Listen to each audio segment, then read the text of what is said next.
నగదు అవసరమైతే బ్యాంకు పనివేళల్లోనే వెళ్ళాలి. కొన్నిసార్లు గంటల తరబడి క్యూలో నిల్చోవాలి. ఒకప్పుడు ఇది సర్వసాధారణం. కానీ ఈ రోజుల్లో 24/7 మనకు అందుబాటులో ఉంటూ ఈ కష్టాలకు చెక్కు పెట్టిన అద్భుతమైన యంత్రమే ఆటోమేటెడ్ టెల్లర్ మిషన్ ఏటీఎం. నేడు డిజిటల్ చెల్లింపులు ఎంత పెరిగినా ఏటీఎంల ప్రాముఖ్యం మాత్రం తగ్గలేదు. ఇంతటి విప్లవాత్మకమైన యంత్రం ఆలోచన ఎలా పుట్టిందో తెలుసుకుంటే ఆశ్చర్యం కలగక మానదు. దీనికి సంబంధించి పూర్తి వివరాలు ఈ వీడియోలో చూద్దాం. ఈ యంత్ర రూపశిల్పి జాన్ షెఫర్డ్ బారన్. ఒకసారి ఆయనకు అత్యవసరంగా నగదు అవసరమై బ్యాంకుకు వెళ్ళగా అది మూసేసి ఉంది. ఆనాటి ఇబ్బంది ఆయన్ను తీవ్రంగా ఆలోచింపజేసింది. బ్యాంకు వేలలతో సంబంధం లేకుండా డబ్బు తీసుకునే మార్గం ఉండకూడదని ఆయన మదనపడ్డారు. అదే సమయంలో ఆయనకు చాక్లెట్లు అమ్మే వెండింగ్ మిషన్ కనిపించింది. వెంటనే ఆయన మదిలో ఓ మెరుపు లాంటి ఆలోచన తట్టింది. ఒక యంత్రం నాణం వేస్తే చాక్లెట్ ఇవ్వగలిగినప్పుడు నగదును ఎందుకు ఇవ్వకూడదు అనేది ఆ ఆలోచన.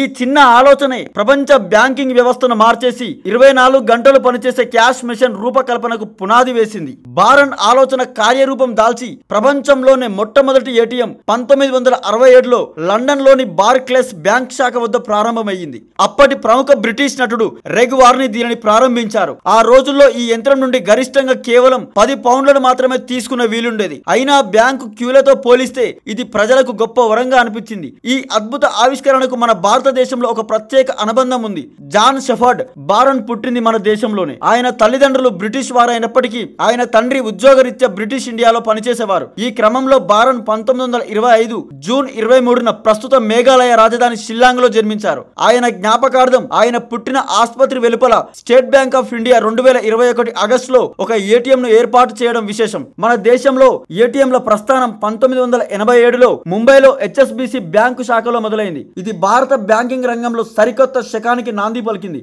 అప్పటి నుంచి వీటి విస్తరణ వేగంగా సాగింది. 1999 నాటికి దేశవ్యాప్తంగా కేవలం 800 ఏటీఎంలు ఉంటే 2024 నాటికి నాటి సంఖ్య 2 లక్షలు దాటిపోయింది. కేవలం నగదు తీసుకోవడానికే పరిమితమైన ఈ యంత్రాలు నేడు ఖాతా బ్యాలెన్స్ తెలుసుకోవడం, మినీ స్టేట్మెంట్, పిన్ మార్చుకోవడం, చివరకు కార్డు లేకుండానే నగదు విత్డ్రా చేసుకోవడం వంటి ఎన్నో సేవలను అందిస్తూ నిత్య జీవితంలో భాగమైపోయాయి.